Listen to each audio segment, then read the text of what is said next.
만군의 여호와의 말씀이 임하여 이르시되 만군의 여호와가 이같이 말하노라. 내가 시온을 위하여 크게 질투하며 그를 위하여 크게 분노함으로 질투하노라. 자, 내가 시온을 위하여 크게 질투하며, 시온은 예루살렘을 말하죠. 곧 이스라엘을 말합니다. 이스라엘 백성들이죠.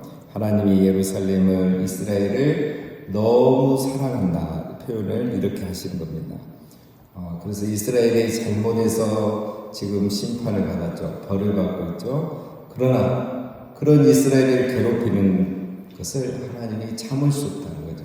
그게 바로 이렇게 우리 인간적으로 표현을 한 겁니다. 또 이렇게 표현하죠. 그를 위하여 크게 분노함으로 질투하노라. 이방 나라들이 이스라엘에게 한 것을 생각하면 하나님의 마음에 분노가 일어난다는 거예요. 그 정도로 내 백성 이스라엘을 사랑한다 이 말입니다.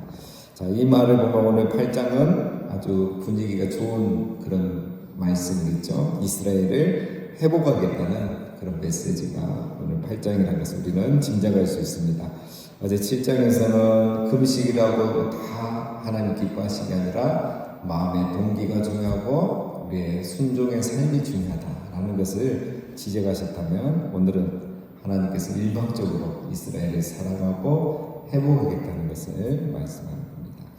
3절 여호와가 이같이 말하노라. 내가 시온에 돌아와 예루살렘 가운데 거하리니 예루살렘은 진리의 성읍이라 일컫겠고 만군의 여호와의 산은 성산이라 일컫게 되리라. 내가 시온에 돌아오겠다 이 말은 이스라엘을 회복하겠다 이거죠. 예루살렘 가운데 거하리니 이제 이스라엘을 회복하고 함께 하시겠다라는 거죠. 하나님이 이스라엘을 회복하고 함께 하시니 어떤 결과들이 일어납니까? 예루살렘은 진리의 성읍이라 일컫겠고, 예루살렘은 하나님의 말씀이 있는 성읍이다. 말씀대로 회복되고 말씀 위에 세워지고, 이 예루살렘을 통해서, 그 말씀을 통해서 우리가 하나님을 알 수 있는 진리의 성읍 예루살렘이라고 일컬음을 받게 된 것이다. 이것도 이스라엘의 예루살렘의 회복을 말하는 겁니다. 여호와의 산은 성산이라 일컫게 되리라. 거룩한 산이라 불리게 될 것이다. 지금까지는 그렇게 되지 않았다는 거죠. 이 예루살렘은 이제는 회복에 대해서, 여기 오면, 이 거룩한 산에 오면 하나님을 만나고 하나님을 알고 하나님의 말씀을 들을 수 있는 거룩한 성산이다 라는 일컬음을 받게 될 것이다 라는 거죠. 예루살렘의 완전히 영적인 또 실제적인 회복을 말하는 겁니다. 또 있습니다. 4절에 만군의 여호와가 이같이 말하노라. 예루살렘 길거리에 늙은 남자들과 늙은 여자들이 다시 앉을 것이라. 다 나이가 많음으로 저마다 손에 지팡이를 잡을 것이요 그 성읍거리에 소년과 소녀들이 가득하여 거기에서 뛰놀리라. 자, 세 번째는 뭡니까? 길거리에 늙은 남자들과 늙은 여자들이 다시 앉을 것이다.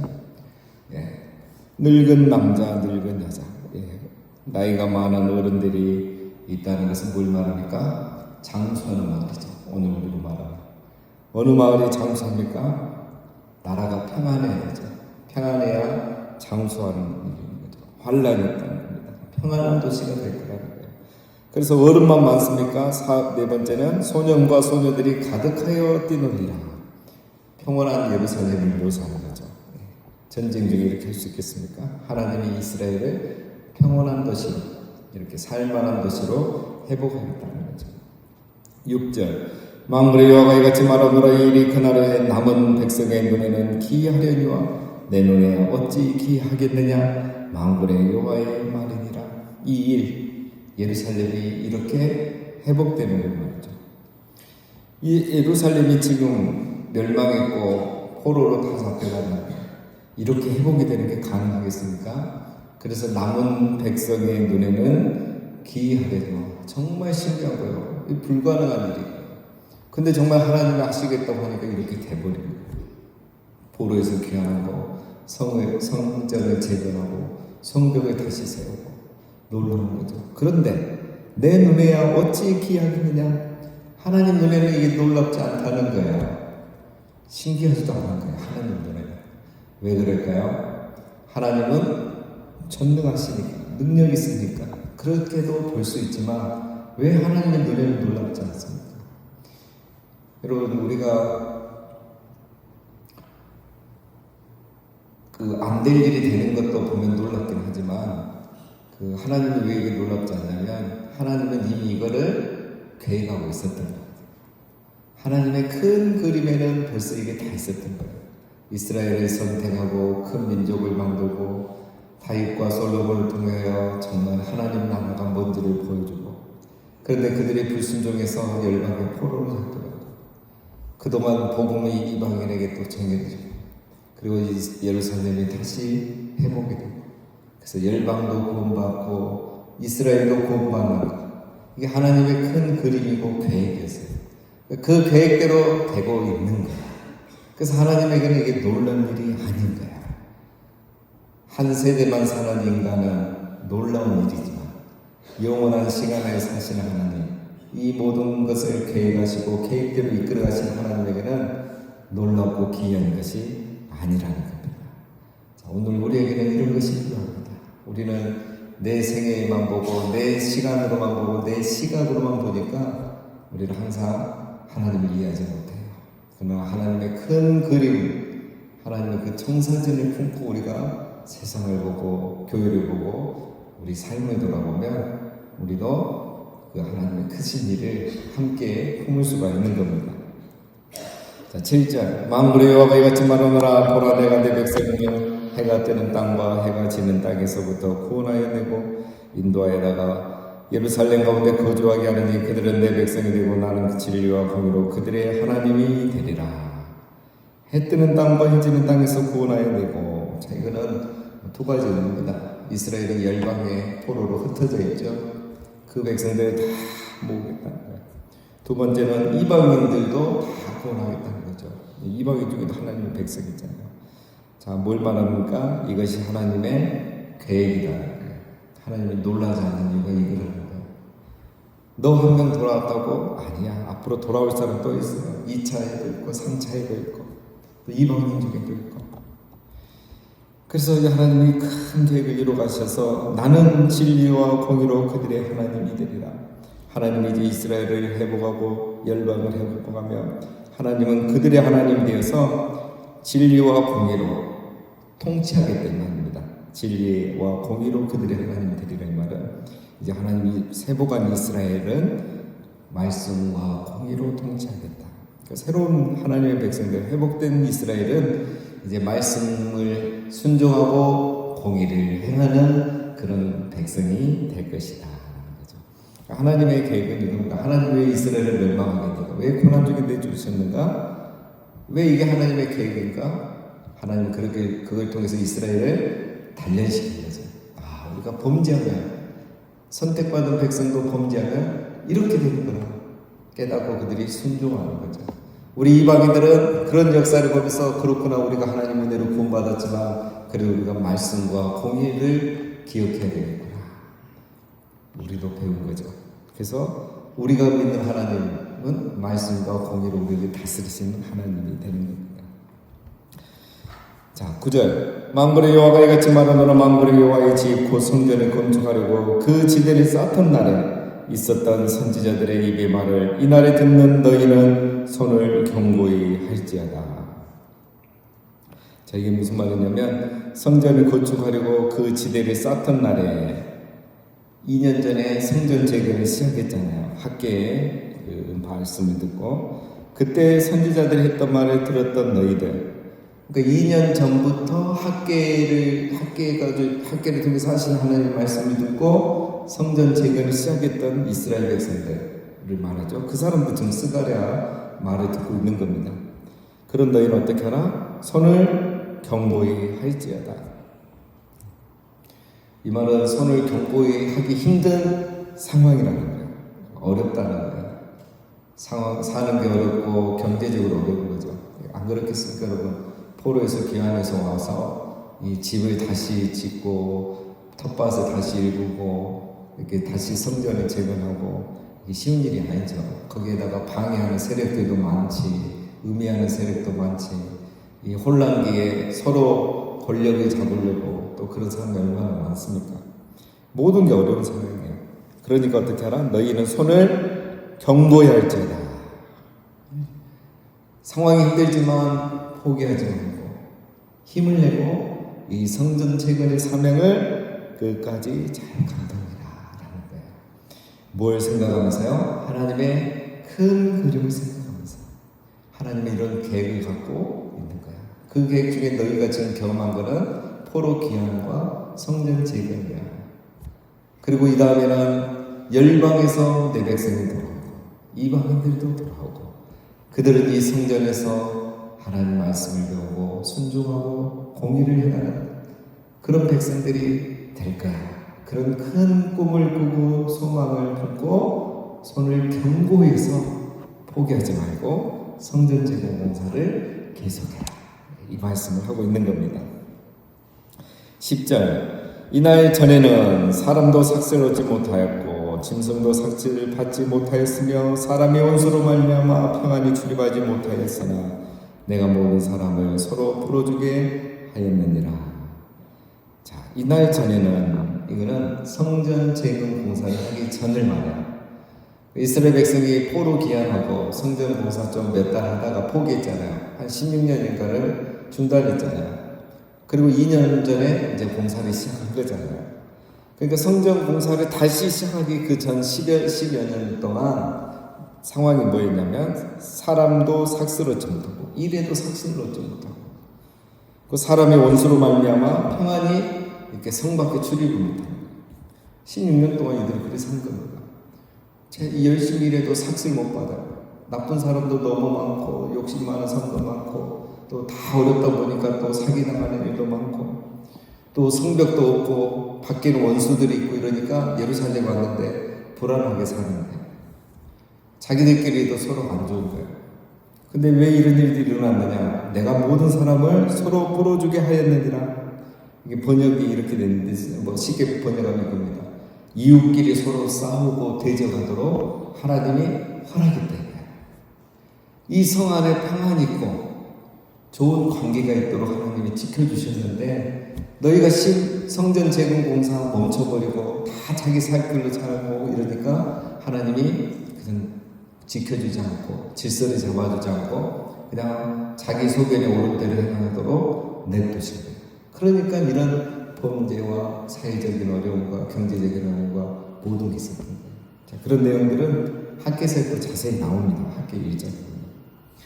하나님 지금 하시고자 하는 말은 뭐냐면 너희가 성전 재건을 하다가 멈췄고 잘 살아보겠다고 뭔가 해보겠다고 했을 때 10절 말씀처럼 이렇게 상황이 좋지 않지 않았느냐. 그 말은 무슨 말입니까? 이제는 다시 시작했으니까 하나님이 너희를 지켜주겠다. 그래서 늙은이들이 많고 어린아이들이 뛰노는 그런 평안한 성읍이 되게 해주겠다. 그러니까 손을 견고히 하고 좀 더 참고 인내하고 성전 재건을 끝까지 해라. 이 말씀을 이렇게 하고 계시는 겁니다. 자, 우리는 이제 그 시대 사람이 아니니까 이렇게 설명이 필요한 거고요. 자, 11절 또 소망을 주십니다. 만군의 여호와의 말씀이니라. 이제는 내가 이 남은 백성을 대하기를 옛날과 같이 아니할 것인지 곧 평강의 씨앗을 얻을 것이라. 포도나무가 열매를 맺으며 땅이 산물을 내며 하늘은 이슬을 내리리니 내가 이 남은 백성으로 이 모든 것을 누리게 하리라. 이제는 자, 앞에서 10절에 이날 전에는 있죠. 이게 성전 재건을 다시 시작하는 그날 전에는 이랬는데 이제는 성전 재건을 시작한 2달 전부터는 어떻게 됩니까? 하나님이 이 백성을 옛날 백성같이 대하지 않겠다는 거예요. 이제 너희를 다시 새롭게 대하는 거죠. 그래서 하나님이 복을 주겠다 이 말입니다. 어떤 복을 주십니까? 평강의 씨앗을 얻을 것이라.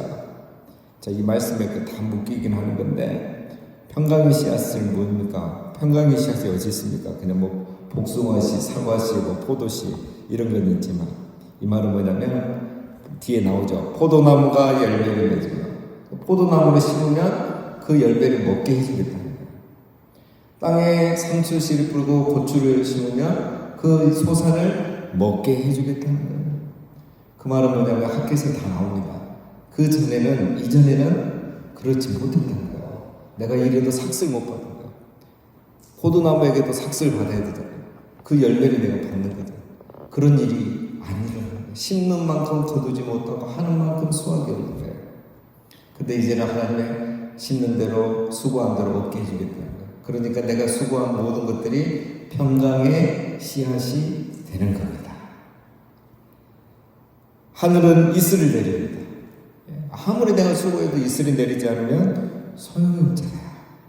수고한 대로 열매를 걷고 수확을 얻도록 하나님이 도와주겠다. 여러분, 내가 심는다고 되는 것이 아니잖아요. 하늘에 이슬이 내리잖아요.